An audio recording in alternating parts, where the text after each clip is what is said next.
ceasefire has been announced between Israel and Hamas, touted by many as a significant step toward peace.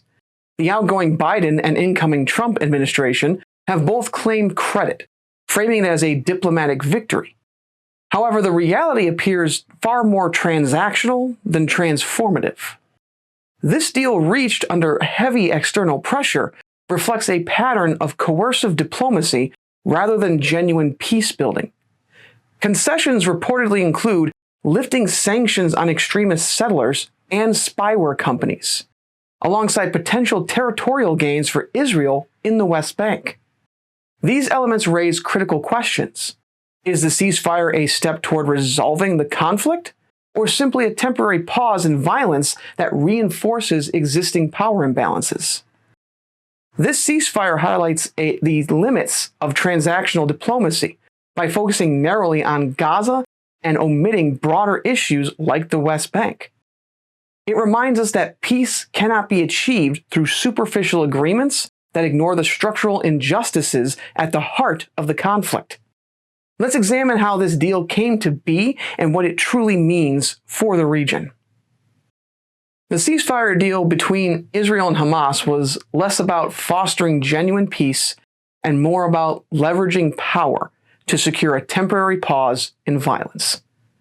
The Trump administration played a significant role in pushing this agreement through, reportedly using aggressive tactics. Envoys applied pressure on Israeli Prime Minister Benjamin Netanyahu, bypassing diplomatic norms in favor of hardline demands. This approach reflects a pattern of prioritizing optics and expediency over addressing the root causes of the conflict. Concessions tied to the ceasefire include lifting sanctions on extremist settlers, enabling potential land grabs in the West Bank, and lifting sanctions on Pegasus, a spyware company. These concessions raise critical concerns about the long-term implications of such a deal, particularly for the Palestinians. The transactional nature of these negotiations highlights the focus was not on equitable resolution, but on delivering a political win. This ceasefire, framed as a diplomatic success, risks entrenching existing power imbalances instead of laying the groundwork for sustainable peace. It exemplifies how coercive diplomacy often prioritizes short-term gains at the expense of meaningful progress. And let's not forget, the ceasefire is temporary. The current ceasefire between Israel and Hamas will last 42 days, or a month and a half. That's a bandage on a wound that needs stitches. So all that bravado only got a half measure accomplished. However, while the Trump administration pushed aggressively for the ceasefire, the Biden administration's role reveals a different failure: complicity. Despite possessing the leverage to apply meaningful pressure on Israel, Biden opted for a hands-off approach, aligning ideologically with support for Israel's actions, rather than prioritizing peace-building. Publicly, Biden's administration claimed to push for a ceasefire, but these statements appear to have been more about managing public perception rather than driving real outcomes.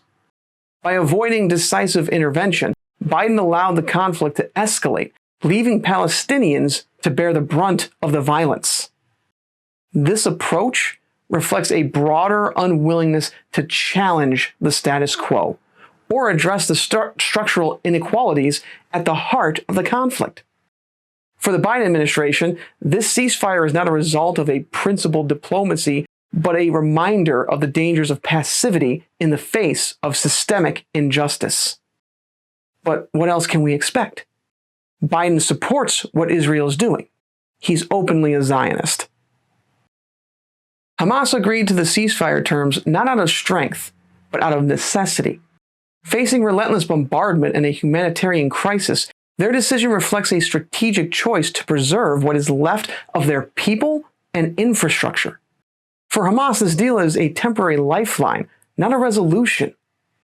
The core of Hamas's struggle is resistance to systemic oppression and territorial occupation. While their tactics are contentious, their actions are rooted in the survival imperative of defending their people under extreme conditions. This mirrors historical examples of resistance where oppressed groups have fought back against overwhelming forces to preserve their existence. The American genocide committed against the native populations, for instance. This ceasefire does not address the underlying issues that drive the conflict, leaving Hamas and Palestinians in a precarious position. It is a momentary reprieve that underscores the deep inequities and unresolved tensions that persist. The ceasefire focuses narrowly on Gaza, leaving the West Bank, a central and contentious element of the conflict, unaddressed. This omission is not just a gap but a glaring failure to confront one of the most significant drivers of the Israeli-Palestinian struggle. Reports indicate that the deal includes potential territorial concessions, enabling further land grabs in the West Bank. These moves would solidify Israeli control while undermining Palestinian sovereignty, exacerbating the systemic inequality at the heart of this conflict. By sidelining the West Bank, the ceasefire reflects the transactional nature of these negotiations, prioritizing short-term optics over long-term solutions. Without addressing the occupation, illegal settlements, and territorial disputes, this deal cannot be considered a meaningful step towards peace. It's merely a pause in a broader unresolved struggle. The ceasefire between Israel and Hamas is not the breakthrough it's being framed as. It's a transactional pause in violence that leaves deeper injustices untouched. Both the Biden and the Trump administrations played their parts, but neither prioritized genuine peace. Trump's coercive deal-making and Biden's passive complicity highlight a broader failure of leadership. The omission of the West Bank and the concessions enabling further inequality show this is no path to stability. For Palestinians, this is a survival under duress move, not progress towards sovereignty. For Israelis, it perpetuates a system of domination that fuels endless conflict. Real peace requires addressing systemic inequities, territorial occupation, economic injustice, and human rights violations, not short-term optics. The ceasefire is a stark reminder of work left undone.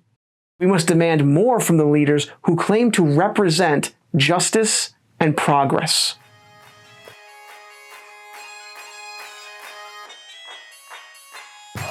That's all for today on the Bull Moose Network, where we challenge the powerful, amplify the unheard, and question everything. If you found value in this episode, make sure to like, share, and subscribe.